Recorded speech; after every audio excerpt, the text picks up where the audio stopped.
kita kita perlu sedar bahawa orang buat lawak ni ada dua kelompok orang. Satu, dia buat lawak tanpa motif. Motif dia nak menghiburkan orang sahaja. Apa yang boleh menghiburkan orang dia buatlah. Ni jenis pelawak-pelawak yang dia tak ada harga diri lah. Harga diri dia adalah orang gelak. Apa sahaja yang dia boleh buat sampai orang gelak, dia buat. Termasuklah dia menghina agama dia sendiri ataupun agama orang lain ataupun apa sahaja dia boleh buat, yang penting orang gelak. Ini pelawak yang tak ada motif. Baik. Yang kedua, ada juga pelawak yang dia ada motif. Dia ada mesej yang nak disampaikan di sebalik lawaknya itu. Dan semua gerakan-gerakan lawak dia menuju kepada mesej itu. Saya bukan nak mentafsirkan lawak siapa ada motif, lawak siapa tak ada motif. Tetapi yang penting untuk kita lihat, alasan lawak tak boleh dipakai untuk menimbulkan perkara-perkara yang menggoncang kestabilan macam kata Datuk Mufti tadi, yang memberikan impak negatif ataupun pandangan negatif kepada agama ini. Tak boleh pakai. Sebab itulah kalau kita boleh kongsikan salah satu peristiwa yang berlaku di zaman Nabi SAW, perang yang mana dihadiri oleh ramai orang munafik juga, iaitu perang Tabuk. Sebahagian mereka ikut, sebahagian tak ikut sebab panas. Di kalangan orang munafik yang ikut, ini perang pertama nak lawan dengan Rom. Sebelum tu lawan dengan Arab Jahiliyah. Lawan dengan Arab ni kira biasa lah, ni nak lawan dengan Rom, kuasa besar. Dan apabila mereka pergi perang, umat Islam dia ada qura' yang membaca Al-Quran, yang mana mereka menaikkan semangat orang Islam dan sebagainya, dan yang membaca syair-syair ni. Orang munafik, mereka ikut juga pergi perang. Macam askar lah, kadang-kadang sebahagian dia mungkin dia tak menjiwai perang tu, tapi orang pergi ramai-ramai dia pun pergi juga. Sebahagian daripada mereka sampai terbunuh dalam medan perang, mereka pun pergi sekali. Mereka pergi, mereka dengar qura' duk baca ayat-ayat, menghidupkan semangat, menggegarkan jiwa manusia, menjadikan mereka bersemangat nak lawan dengan Rom. Orang munafik ni gelak. Mereka buat lawak. Ni yang kita kata pasal lawak ni. Lawak mereka apa? Mereka terfikir, ya betul yang hampa ni nak lawan dengan Rom. Hampa ni siapa? Duduk di Madinah tengah-tengah nak pergi lawan dengan kuasa besar Rom. Apa yang orang munafik kata? Sama-sama mereka kumpul 2-3 orang, mereka panggil. Masa tu didengari oleh Auf bin Malik radhiyallahu anhu, sahabat Nabi. Dia berkata, "Ma li qura'ina." Apa hal kita punya qura' ni? Apa yang berlaku pada mereka? Mereka ini adalah qura'ina ni, mereka ini adalah arghab lil butun. Arghabuhum butunan. Perut mereka palinglah memikirkan perut mereka. Nak dapatkan rezeki, nak makan. Akdhabuhum alsinatan. Mulut mereka adalah mulut-mulut yang paling tipu, cakap dusta. Wa ajbanuna indal liqa. Bila bertemu dengan musuh, qura' ni lah yang penakut yang akan sembunyi kat belakang. Bunyi ni apa? Menghina.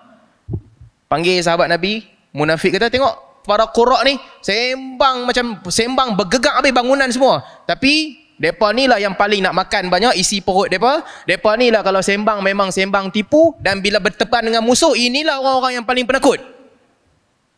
Lawak kan? Kalau dengar lawak, orang mungkin gelak. Orang biasa mungkin dengar dia akan gelak, lawak.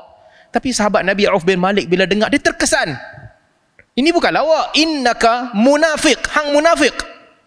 Hang buat lawak macam ni, ini lawak munafik. Tuan-tuan, ini bukan dalam domain publik. Bukan pergi cakap depan orang ramai, buat majlis macam kita sebut tadi, majlis depan-depan stand up komedi. Tak, dia panggil seorang je. Panggil seorang, dia buat lawak menghina agama. Bagi tahu kata, depa ni sembang je qura' ni semua, padahal penakut. Sahabat Nabi kata, hang munafik. Reaksi sahabat Nabi pergi ke Nabi SAW mengadu. Ya Rasulullah, ada orang munafik cakap begini tentang qura'ina. Walaupun bukan public punya statement sesama mereka, menghina Islam. Sahabat Nabi dengar, tak diamkan diri, pergi kepada Nabi SAW, bagi tahu. Dan sebelum dia pergi bagi tahu kat Nabi SAW, Allah dah turunkan ayat kepada Nabi SAW. Wala in sa'altahum la yaqulunna innama kunna nakhudhu wa nal'ab. Wahai Muhammad, kalau kamu bertanya kepada mereka, para munafik, mereka akan kata, sesungguhnya kami sahaja sembang-sembang kosong dan main-main. Qul abillahi wa ayatihi wa rasulihi kuntum tastahzi'un. Wahai Muhammad, katakan kepada mereka, apakah kamu sedang menghina Allah, ayat Allah dan juga Rasulullah? Ayat ni turun kat Nabi SAW. Auf bin Malik datang mengadu kepada Nabi SAW. Nabi panggil munafik. Amai sini. Antumul ladzi qultum kadha wa kadha. Hampa yang tadi buat lawak cakap begini ke? Dia berkata, "Ta inna ma kunna nakhudu wa nal'ab." Wahai Rasulullah, kami cakap kosong dan main-main saja. Nabi jawab dengan jawapan yang Allah turunkan dalam Al-Quran. Abillah wa ayatihi wa rasulihi kuntum tastahzi'un. Hang buat main-main dengan Allah, buat main-main dengan ayat Allah, buat main-main dengan Rasulullah. Maksudnya, walaupun orang anggap lawak, orang bagi alasan lawak, tak boleh diterima. Walaupun yang tu dia bukan buat di depan publik, di depan orang ramai, tak boleh diterima. Untuk orang yang buat lawak ni. Dan orang Islam, reaksi orang Islam ni, saya nak mungkin panjangkan sikit jawapan kepada soalan ni, macam disebut tadi, orang Islam ni di waktu aman kita orang paling aman. Di waktu aman, di waktu damai, di waktu tak ada konflik, di waktu orang tak menimbulkan pemusuhan, kita orang paling aman. Kita bukanlah bergaduh dengan orang. Sebab itulah tuan-tuan bayangkan seorang pembantu Nabi SAW, Yahudi, pembantu Nabi, sepanjang hidup dia khidmat kepada Nabi. Yahudi tau, dia boleh khidmat kepada Nabi SAW macam Anas bin Malik khidmat kepada Nabi, tapi dia Yahudi. Dia duduk, dia kerja, dia tolong Nabi sampai detik kematian dia. Satu orang Yahudi, Nabi SAW jumpa dia ketika dia sakit. Nabi kata dia ucap syahadah la ilaha illallah. Dia tengok bapak dia. Bapak dia pun tak kata apa. Lalah bapak dia kata ucaplah Aladin Abu Qasim. Lalu dia ucap syahadah dan dia mati. Ini Yahudi boleh duduk dengan Nabi. Nak cerita kata di waktu aman, di waktu damai, kita orang yang tak ada masalah dengan siapa-siapa. Tetapi apabila atas alasan lawak, agama disentuh dan dihina dan dipermainkan, orang Islam tak duduk diam. Bahkan itulah yang diajarkan oleh Nabi SAW. Itulah yang diajarkan oleh Nabi kepada para sahabat. Banyak hadis, tuan-tuan kalau tengok ketika perang, ketika konflik, ucapan-ucapan para sahabat sangat keras terhadap musuh-musuh mereka. Apabila dalam perang Uhud, dalam perang Badar, saya ingat bila orang kafir bagi tahu kat Nabi, "Wahai Muhammad, hang pernahkah dengar orang Arab lawan dengan adik-beradik depa sendiri? Hang bawa orang Arab main perang dengan kami ni, depa takkan lawan. Itu Quraisy, kami pun Quraisy. Lalah depa akan tinggai hang, depa akan lari." Sayyidina Abu Bakar jawab, "Umsus badaralat, anahnu nafirru anhu." Sayyidina Abu Bakar memperkecilkan Tuhan mereka. Apakah hang ingat kami akan lari daripada mereka? Itu Badar. Ketika Uhud, orang kafir kepung Nabi SAW. Nabi kata diam. Depa orang kafir kutuk Nabi, "Kami dah bunuh Muhammad, Muhammad dah mati." Sayyidina Umar diam. Nabi kata, "Wah, tak balas." Umar kata, "Qutlakum fil jannah, qutlakum fil nar wa qutlana fil jannah." Kamu mati masuk neraka, kami mati masuk syurga. Buka kota Mekah. Tak, bukan. Perjalanan umrah yang pertama. Orang kafir merendahkan orang Islam. Duduk di atas bukit-bukit, merendahkan orang Islam, buat ucapan-ucapan yang menghina mereka. Abdullah bin Rawahah tarik tali unta Nabi SAW. Dia bacakan syair, "Khalli bani kufar an sabilihi, al-yawma nadribukum ala tanzilihi, darban yuzilul hama an maqilihi wa yudhibul khalila an khalilih." Dia kata, tinggalkanlah anak-anak orang kafir dengan jalan mereka.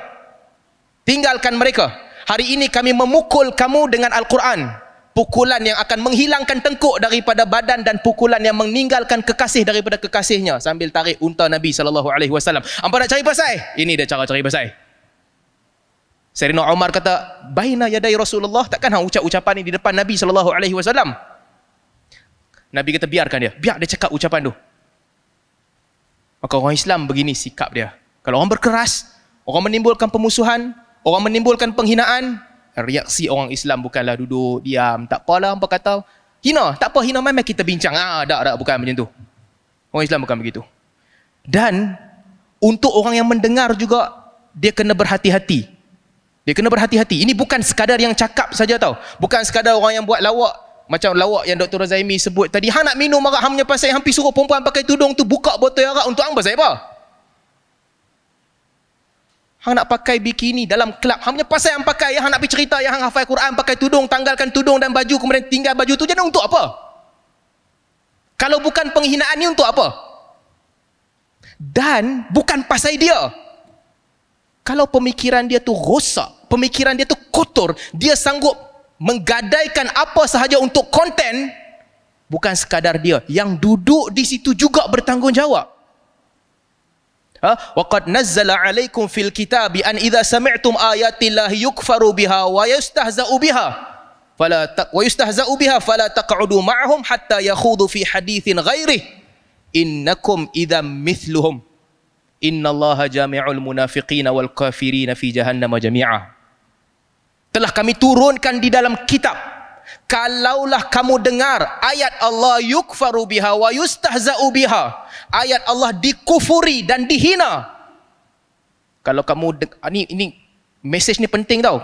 Kami telah turunkan kamu dalam kitab, kalau kamu dengar ayat Allah dikufuri dan juga dihina, janganlah kamu duduk dengan mereka sehingga mereka membicarakan perkara lain. Selagi mana ada penghinaan tu, jangan kamu duduk dengan mereka, tinggalkan mereka. Innakum idza mithluhum. Kalau kamu duduk, kamu sama sahaja dengan mereka. Innallaha jami'ul munafiqina wal kafirina fi jahannam jami'ah.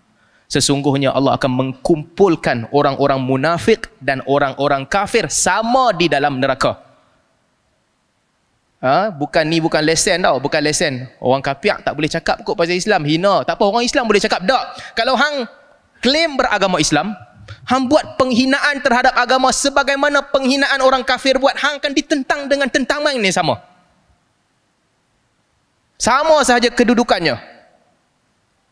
Sebab tu kata Ibnu Arabi rahimahullah apabila mentafsirkan ayat tadi, katanya al-hazilu bil kufri kufrun. Buat-buat lawak tentang kekufuran adalah kekufuran juga. Jadi ini penting. Untuk yang buat lawak, kena berhati-hati. Jangan melangkaui batasan agama. Jangan ucap ucapan begitu. Dan untuk orang yang dengar juga, dia kena berhati-hati. Dia tak boleh duduk dalam majlis dan dengar. Ambillah sikap sahabat Nabi SAW. The moment kita dengar agama dihina, tinggalkan majlis tu. Bangun tentang majlis tu. Stop. Bab ni hang tak boleh cakap. Hang dah melampau, jangan cakap bab ni. Tapi dalam ramai-ramai orang Islam yang duduk di situ, siapa yang bangun bersuara? Kita bukan nak bersifat keras, nak kata ke orang jangan pi majlis hiburan. Tak apalah, ada orang, alhamdulillah Allah rezekikan dia punya syahwat dia tu main majlis ilmu. Dia main macam tuan-tuan dan puan-puan yang main majlis ilmu. Syahwat kita ni duduk nak main ke majlis ilmu. Alhamdulillah. Ada orang dia punya kecerundukan, keseronokan dia nak pergi ke majlis hiburan. Tak apalah, kita tak kata apa. Hang jangan pergi minum arak kat situ. Hang jangan tinggalkan kewajipan hang solat dan sebagainya. Tapi hang nak pergi duduk nak dengar orang buat lawak. Nak pergi duduk, hang duduk. Tak apa. Yang penting jangan tinggalkan tanggungjawab. Tetapi mauqif mesti dipertahankan. Kalau dengar perkara-perkara mungkar yang menghina agama di situ, tanggungjawab orang mukmin mesti bangun dan bagi tahu, salah, stop, this is the limit, don't cross the limit. Tapi dalam puluhan orang Islam yang duduk di situ, bila orang buat lawak bodoh begitu, gelak. Apa reaksi ni? Sebab tu tuan-tuan, kalau orang nak duduk dalam majlis tu pun, majlis-majlis lawak, bukan majlis lawak sekali, kena berhati-hati. The moment agama dicabar, kena bangun. Kena ada keberanian untuk bangun dan bagi tahu, ni hang jangan melampau. Takat ni dah melampau dah ni. Ni teruk sangat dah. Jangan lebih-lebih. Sebab ancaman bukan sekadar ancaman kepada orang yang buat begitu. Ancaman juga datang kepada orang yang duduk mendiamkan diri, berpeluk tubuh di situ dan dia tak kata apa-apa, dia buat tak tahu je. Ini juga dikenakan ancaman. Dalam masa yang sama, kita juga sedar bahawa nak berhibur, boleh. Nak mengkritik, boleh. Tetapi agama bukan menjadi mainan. Hukum hakam agama bukan menjadi mainan. Pihak berkuasa agama, yang tu lain cerita. Kalau ada kelemahan pihak berkuasa agama, kita boleh kritik. Kita nampak kelemahan di sana di sini, nak kritik itu boleh, tak ada masalah. Itu kita kritik orang. Kita nak kritik, banyak bulan dah Dr. Zaimi jadi pengerusi, aircon tak sampai-sampai lagi. Itu boleh, itu kita kritik dia. Tak apa, itu boleh. Tapi agama jangan dikritik. Pihak berkuasa agama tak apa. Kalau orang nak buat lawak sikit-sikit, amboi, kutip duit zakat cepat. Nak bagi lambat. Bukan perleh. Sekejap lagi dia ban saya tak boleh bayar perleh jenuh. Ini bukan perleh, di negeri lain. Kalau nak kritik begitu, tak apa. perkara-perkara pentadbiran, perkara-perkara yang melibatkan urusan harian, pejabat-pejabat, jabatan-jabatan agama, ini tak apa. Tetapi hukum hakam agama yang sabit daripada Al-Quran dan daripada Sunnah, tak boleh buat main. Tak boleh buat lawak kata, orang Islam ni teruk sangat, suka bahagi. Awal-awal dah beritahu dah, ustazah beritahu dalam kelas, ya orang Islam masuk syurga, orang kafir masuk neraka, gelak ramai-ramai. Apa ni? Ini kena jaga.